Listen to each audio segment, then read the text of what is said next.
Am I allowed to go off leash?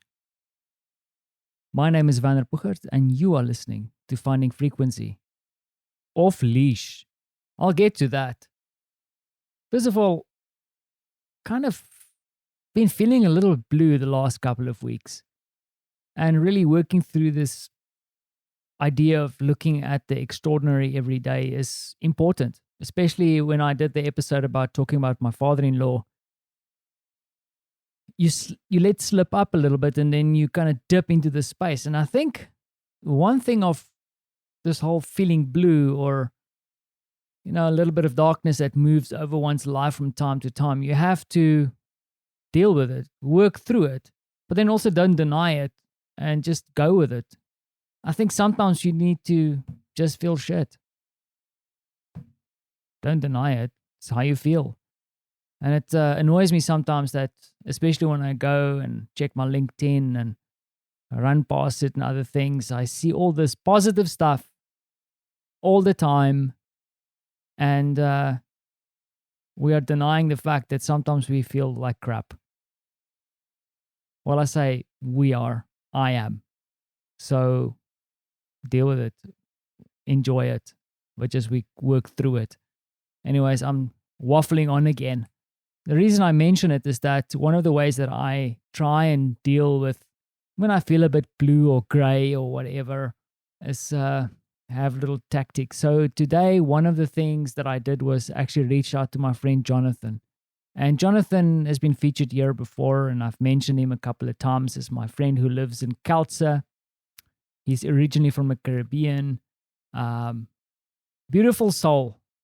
Sometimes a pain in the ass because he's really like structured in the way he does things. I talk about it. He does it. Much respect for the guy, and he's always someone who generously gives of his time and also his insights and thinking. And we were talking today because some of the things that I was sharing with him as I work through this thing of trying to understand a culture that I'm not used to and a family that I'm new currently still trying to figure out, and we all have our quirks, is that we were talking about how you do things in life, but you also need support in life. And it's important that you get the support from the right people. And it kind of made me think about the way that my parents raised me. And I don't want to talk about, of course, there's the negative part of this that we spoke about that brought him to this analogy that I want to use. But I wanted to talk about the positive thing in my life, the way that my parents raised me, because it's hard to describe, but I have a family member at the moment who's going through a kind of tough time, like we all do, but I always feel like you have to push through the tough time, not avoid the tough time. And I don't know why I'm using this example, and it keeps on popping up in my mind. And a lot of people will say, but Vanna, this is your specific little story and don't always make it about yourself. But I tell these stories because that's my point of reference. Perhaps I need to be less selfish and think about examples of other people. But hey, this is Finding Frequency. So the example that I used explaining to Jonathan is that I had to face some tough times during my life. And I'm not talking about life-changing health scares or anything, just things that we all have to go through. So for example, we all have to go to school at some stage, and then you see your parents walking out the gate, and that sucks. And then an hour later, you're still going like, I want to get the hell out of here. I don't want to be here. This sucks. And then 15 years later, you graduate. 15 or was it 10? 12. In my case, 12, because we have 2 grades, 10 years. Yeah. If you fail a few, you might do 15 or more. But yeah, you don't get what I'm saying. It's like you have to kind of cross that threshold and face what you're about to do, even if you're scared shitless. I won't forget ever going to a place, and because in South Africa we had to do military service. Of course, you could circumvent it a little bit by going to study, but I wanted to go to the military up until the day I went to the military. Then I didn't want to go anymore. But I remember going there and clocking in and being part of a group of people just heard it. And I mean, and the military is such a crazy example because you become a number. They don't really give a shit about you personally as a human being. They just pushing you through this meat grinder and training you up. But when you go there the first time, it's the hardest thing, saying goodbye to your family. And of course, I had my parents there. It's not that I wanted mommy to hold my hand, but my parents were always in these key times in my life. They went with me, they dropped me off, and they went home, and I went to the camp. They shipped me off in a bus, and I was not to be seen for 6 weeks, nearly zero contact for boot camp, all that kind of stuff. And I remember being on that bus going, I want to get the hell out of here. If there was any way, like freaking out, stressing, that night sleeping, it was the worst thing ever.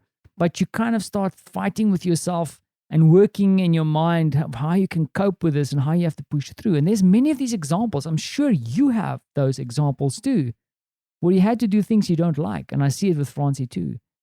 I hope that I'm going to teach Francie that sometimes you have to do things you don't like, because I don't want him to ever do things he doesn't like and it's wrong and then force him to do it. But like going to the military was, in the end, for me, an amazing experience. Going to school turned out to be a doorway into a whole new world of learning and experiences.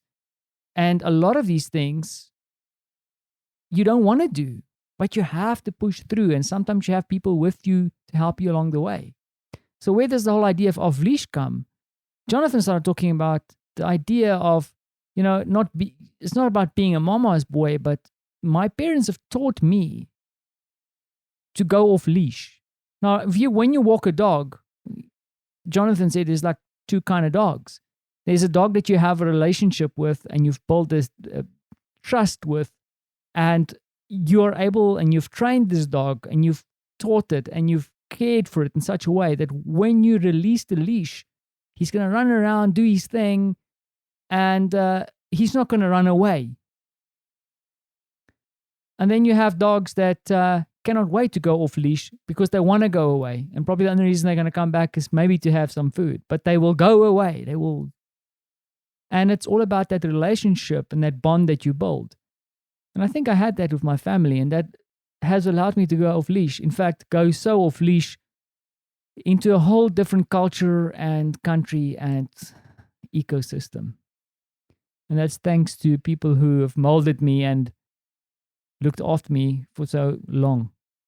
And they are still in my life to this day. In fact, if I had to go through a tough time, I know my parents will be at my door helping. We are just a little bit spread out now. And it's not like they're there every day. Some of these things I have to face on my own. A lot of these things I had to face on my own. I knew they were there in spirit, but they weren't there to hold my hand. They allowed me to go off leash. I wonder if this is interesting to you. I mean, when I listened to him, to Jono today, using that analogy, I realized that I want Francie to be able to go off leash. Because at the moment, I think sometimes if we have to let him go off leash, he's going to either run out the window or burn the house down. It's up to us to build a bond with him and make sure that we allow him and grow him and nurture him to do the things he needs to do on his own for the time when he goes off leash. Like the idea. I wanted to share that with you. So I think I'm going to end it here and letting you off leash. Thanks for listening.